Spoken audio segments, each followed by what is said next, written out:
Warren Occult Museum in Monroe, Connecticut, has long been whispered about like a curse, a place where objects breathe with unseen life and shadows linger just a little too long. Once attached to the home of famed paranormal investigators Ed and Lorraine Warren, this seemingly ordinary suburban building has terrified generations of horror enthusiasts. Behind its locked doors sits what many call the most haunted collection in the United States. It's a vault of nightmares, the infamous Annabelle doll, ritual masks stained with occult history, cursed idols, mirrors said to open doorways, and relics tied to violent exorcisms. Every item was locked behind glass or sealed in protective cases, but that never made visitors feel safe. If anything, the air in that dimly lit museum carried a heaviness that clung to your skin. Since 2019, the museum has been sealed tight. No public tours, no midnight ghost hunts, no daring selfies next to Annabelle's case. Monroe authorities shut it down over zoning concerns, safety regulations, and years of controversy. But those locked doors have only deepened the legend. Now, in 2025, headlines aren't celebrating a celebrity buyout or a massive reopening. Instead, they're reminding the world that one of the most infamous paranormal archives in existence is off limits. But the stories are louder than ever. Ed and Lorraine Warren weren't just ghost hunters. They were demonologists, clairvoyants, spiritual warriors, depending on who you ask. To skeptics, they were charismatic storytellers who crafted fear into a brand. To believers, they were a bulwark against darkness. Their investigations inspired classics like the Amityville Horror and the Conjuring franchise. But long before Hollywood, they were in people's living rooms, collecting items tied to terror. A doll that made furniture fly, a mask tied to pagan sacrifices, a mirror allegedly used in summoning rituals where voices whispered your name if you stared long enough. The Warrens never kept these artifacts as trophies. They considered them dangerous, spiritually radioactive, and believed they carried demonic attachments or residual energy that could harm the living. Their solution was to remove these cursed items from the homes where chaos reigned, lock them away, and monitor them closely. Thus, the Occult Museum was born, not a tourist trap, but a prison for objects the Warrens swore were evil. Guided tours were once offered under the strict supervision of the New England Society for Psychic Research, the organization the Warrens founded in 1952. Guests recall the eerie silence of the museum, the way the cases seemed colder than the air around them, and the way they felt watched by hundreds of unblinking eyes from dolls, statues, and portraits. The star attraction, of course, was Annabelle. Unlike the porcelain demon from Hollywood films, the real Annabelle was an unassuming Raggedy Ann doll, but her legend was deadly. Visitors were warned never to taunt or touch her case. Stories circulated about a motorcyclist who mocked Annabelle, slammed his fist on the glass, and later died in a motorcycle crash. Whether fact or folklore, those who stepped into the museum often left pale, unsettled, and with a story of their own. The skeptics called it theatrical, the believers called it necessary, but no one denied its pull. After Lorraine Warren's death in 2019, Monroe officials shut the museum down permanently, citing zoning and traffic concerns. Overnight, it became a ghost, silent and inaccessible. Yet its absence only heightened its mystique.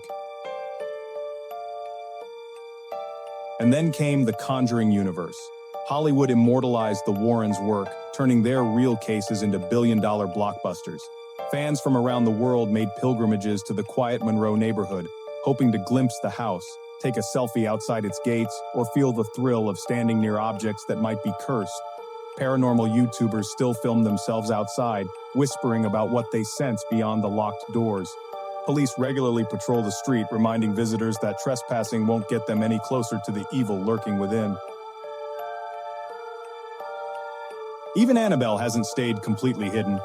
Tony Spera, the Warrens' son-in-law and current caretaker of the collection, occasionally brings her out, still sealed inside her protective case for conventions and paranormal events. These rare appearances go viral, sparking endless debates about whether the doll is truly dangerous. Videos of Annabelle sitting motionless behind glass still rack up millions of views, with commenters swearing they saw her eyes move or the case shake slightly. Inside that silent museum, time has stopped. Rumors swirl on social media that the museum will reopen on Halloween, that Hollywood has purchased the entire collection, that celebrities secretly tour the property. None of these stories hold up under scrutiny. The truth is simpler and far creepier. Every artifact is still there, gathering dust, monitored carefully by the Warren family. The town's strict regulations ensure it won't reopen anytime soon. That locked door isn't just a physical barrier, it's a wall between the curious and something they might not truly want to face. Meanwhile, paranormal tourism is booming worldwide. In the United Kingdom, abandoned castles and prisons host midnight ghost hunts. In the United States, infamous destinations like the Stanley Hotel or Waverly Hills Sanitarium draw thousands each year. Yet, compared to the Warren Museum, these attractions feel like sideshows. Monroe's unassuming home holds something rarer, objects that believers swear are alive, that skeptics can't fully explain, and that Hollywood can only imitate. The fact that it's off-limits makes it more terrifying. The unknown always is. So, should it reopen? That's the debate, folks. Supporters argue that the Warrens were real trailblazers, bringing folklore and fear into the public consciousness.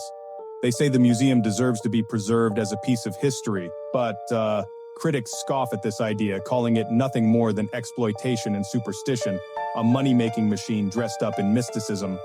And then, well, there are the spiritualists who warn that reopening it could unleash the very evil the Warrens fought so hard to contain. Yet even sealed away, the museum's power is undeniable.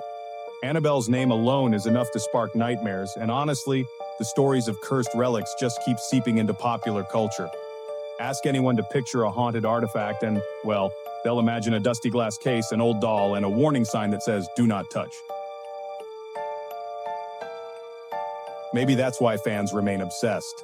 The museum has become more dangerous in imagination than it ever could be in reality. The locked door invites speculation, the mystery fuels obsession, and the longer it stays shut, the more its legend grows.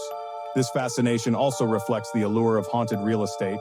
In America, houses tied to tragedy, folklore, or murder often become infamous tourist destinations. But the Warren home is different. There's no gruesome crime scene or mass haunting. Its terror stems from belief in evil that can inhabit objects, belief in stories whispered from one generation to the next, belief that fear itself can stain a place forever. So here we are in 2025 with no celebrity buyers, no public tours, no flashy announcements, just a house at the end of a quiet street, its windows dark, its contents untouched, and its reputation louder than ever. Skeptics laugh, believers shiver, and the rest of us keep wondering what would happen if those cases were ever opened again. Because maybe the scariest thing about the Warren Occult Museum isn't what's inside. Maybe it's the fact that we can't see it anymore. If you crave the stories that crawl under your skin, where folklore collides with fact and history feels haunted, subscribe now. These tales aren't over. They're waiting, watching, and sometimes they're closer than you think.